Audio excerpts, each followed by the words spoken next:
Judges chapter 1. After the death of Joshua, the Israelites inquired of the Lord, "Who will be the first to go up and fight for us against the Canaanites?" "Judah shall go up," answered the Lord. "Indeed, I have delivered the land into their hands." Then the men of Judah said to their brothers, the Simeonites, "Come up with us to our allotted territory, and let us fight against the Canaanites.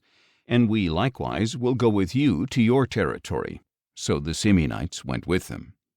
When Judah attacked, the Lord delivered the Canaanites and Perizzites into their hands, and they struck down 10,000 men at Bezek. And there they found Adoni-Bezek and fought against him, striking down the Canaanites and Perizzites. As Adoni-Bezek fled, they pursued him, seized him, and cut off his thumbs and big toes. Then Adoni-Bezek said, 70 kings with their thumbs and big toes cut off have gathered the scraps under my table.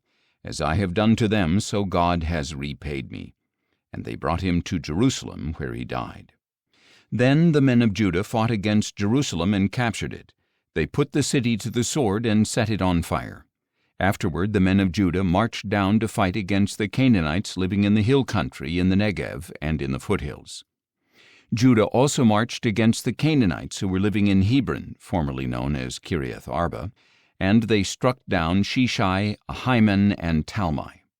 From there they marched against the inhabitants of Debir, formerly known as Kiriath Sepher. And Caleb said, "To the man who strikes down Kiriath Sepher and captures it, I will give my daughter Achsah in marriage."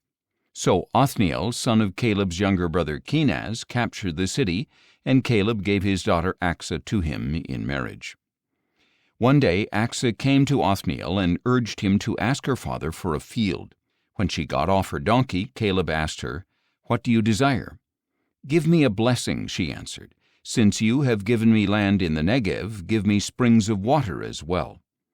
So Caleb gave her both the upper and lower springs. Now the descendants of Moses' father-in-law, the Kenite, went up with the men of Judah from the city of palms to the wilderness of Judah in the Negev near Arad.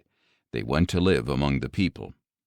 Then the men of Judah went with their brothers the Simeonites, attacked the Canaanites living in Zephath, and devoted the city to destruction. So it was called Hormah. And Judah also captured Gaza, Ashkelon, and Ekron, each with its territory. The Lord was with Judah, and they took possession of the hill country, but they could not drive out the inhabitants of the plains because they had chariots of iron. Just as Moses had promised, Judah gave Hebron to Caleb, who drove out the descendants of the 3 sons of Anak. The Benjamites, however, failed to drive out the Jebusites living in Jerusalem, so to this day the Jebusites live there among the Benjamites. The house of Joseph also attacked Bethel, and the Lord was with them. They sent spies to Bethel, formerly known as Luz, and when the spies saw a man coming out of the city, they said to him, "Please show us how to get into the city, and we will treat you kindly." So the man showed them the entrance to the city, and they put the city to the sword, but released that man and all his family.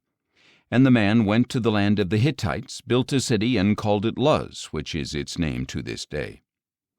At that time Manasseh failed to drive out the inhabitants of Bethshean, Taanach, Dor, Ibleam, Megiddo, and their villages, for the Canaanites were determined to dwell in that land. When Israel became stronger, they pressed the Canaanites into forced labor, but they never drove them out completely. Ephraim also failed to drive out the Canaanites living in Gezer, so the Canaanites continued to dwell among them in Gezer. Zebulun failed to drive out the inhabitants of Kitron and Nahalal, so the Canaanites lived among them and served as forced laborers. Asher failed to drive out the inhabitants of Akko, Sidon, Alab, Akzib, Helba, Aphek, and Rehob. So the Asherites lived among the Canaanite inhabitants of the land, because they did not drive them out. Naphtali failed to drive out the inhabitants of Beth-Shemesh and Beth-Anath. So the Naphtalites also lived among the Canaanite inhabitants of the land, but the inhabitants of Beth-Shemesh and Beth-Anath served them as forced laborers. The Amorites forced the Danites into the hill country and did not allow them to come down into the plain. And the Amorites were determined to dwell in Mount Heres, Ajalon, and Shealbim. But when the house of Joseph grew in strength, they pressed the Amorites into forced labor. and the border of the Amorites extended from the ascent of Akrabim to Selah and beyond.